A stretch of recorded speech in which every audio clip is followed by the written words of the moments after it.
Hi friends, ഏതോ ജന്മകൽപ്പനയുടെ പുതുപുത്തൻ എപ്പിസോഡിലേക്ക് എല്ലാവർക്കും സ്വാഗതം. അങ്ങനെ നമ്മൾ ശ്രുതി അശ്വനെ കുറിച്ച് ഇങ്ങനെ ചിന്തിച്ചുകൊണ്ടിരിക്കുക കേട്ടോ. അശ്വൻ സംസാരിക്കാൻ വന്നതൊക്കെ അപ്പോൾ പെട്ടെന്ന് തന്നെ കണ്ണാടിയിൽ എന്തോ എഴുതി വെച്ചത് ശ്രുതി കാണുകയാണേ. അപ്പോൾ അതിൽ എഴുതിയിരിക്കുന്നത് വായിക്കുന്നുണ്ട്. Please come to the terrace. ഇത് അശ്വൻ സാർ എഴുതിയതാണോ? എന്നോടാണല്ലോ. എന്തിനായിരിക്കും എന്നെ ടെറസിലേക്ക് വിളിപ്പിക്കുന്നത്?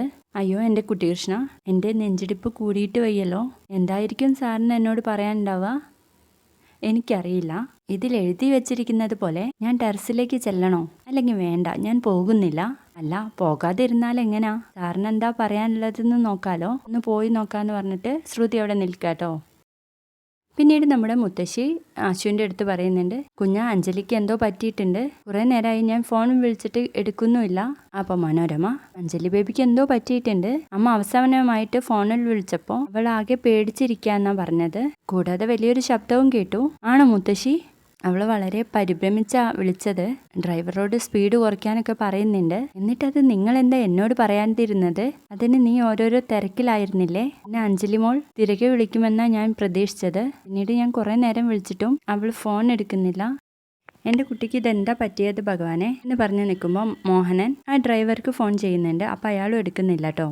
ഇനി വല്ല ആക്സിഡൻറ്റും പറ്റി കാണോ? എൻ്റെ മനോരമയെ നീ കരുനാക്ക് വളയ്ക്കാതെ. അമ്മയല്ലേ പറഞ്ഞ ബിഗ് സൗണ്ട് കേട്ടെന്ന്? വണ്ടി ആക്സിഡന്റ് ഉണ്ടാവുമ്പോഴല്ലേ സൗണ്ട് പ്രൊഡ്യൂസ് ചെയ്യുന്നത്? എൻ്റെ മനോരമ, അത് വല്ല ടയറോ മറ്റോ പൊട്ടിയതായിരിക്കും.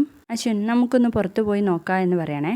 ആ അങ്കിൾ എന്ന് പറഞ്ഞിട്ട് അശ്വിൻ അങ്ങ് പുറത്തേക്ക് പോകുമ്പോൾ അശ്വിനൊരു ഫോൺ വരികയാണ് കേട്ടോ. അപ്പം അത് പോലീസായിരിക്കും കേട്ടോ. ഹലോ, അശ്വിൻ സാറാമല്ലേ? നിങ്ങളുടെ സിസ്റ്റർ സഞ്ചരിച്ച വണ്ടി ആക്സിഡന്റിൽ പെട്ടിട്ടുണ്ട്. ബ്രേക്ക് മിസ്സായതാണെന്നാണ് തോന്നുന്നത്. വണ്ടി വളരെ സ്പീഡിലായിരുന്നു. ഡിവൈഡറിൽ ഇടിച്ചാ നിന്നത്. ചേച്ചിക്ക് എന്തെങ്കിലും അങ്ങനെ കാര്യമായിട്ടൊന്നും പറ്റിയിട്ടില്ല. പക്ഷേ ഡ്രൈവർക്ക് കുറച്ച് ഗുരുതര പരിക്കുകളുണ്ട്. സാറൊന്ന് ലൊക്കേഷൻ ഷെയർ ചെയ്യാമോ? ഞാൻ ഇപ്പം തന്നെ വരാം എന്ന് പറയുമ്പോൾ അതിൻ്റെ ആവശ്യമില്ല.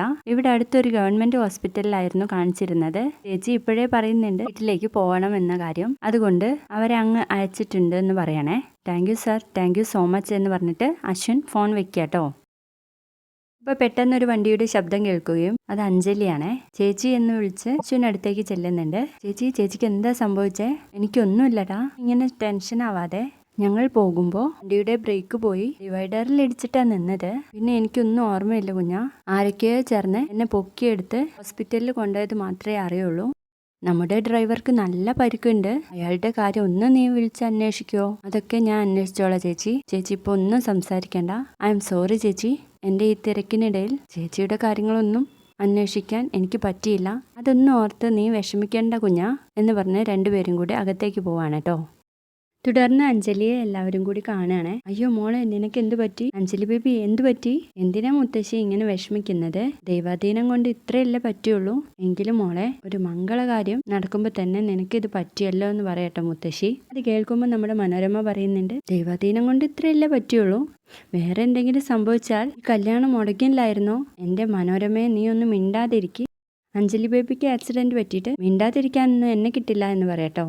അതിനുശേഷം നമ്മുടെ അശ്വൻ, ചേച്ചിയെ ഞാനൊന്ന് റൂമിലേക്ക് കിടത്തട്ടെ മുത്തശ്ശി എന്ന് പറഞ്ഞിട്ട് അങ്ങോട്ടേക്ക് കൊണ്ടുപോവാണേ. അതിനുശേഷം ഇങ്ങനെ പറയുന്നുണ്ട്, ആരും വിഷമിക്കണ്ട, എനിക്കിപ്പോൾ ഒരു കുഴപ്പമില്ല, ഒരു വേദനയും ഇല്ല.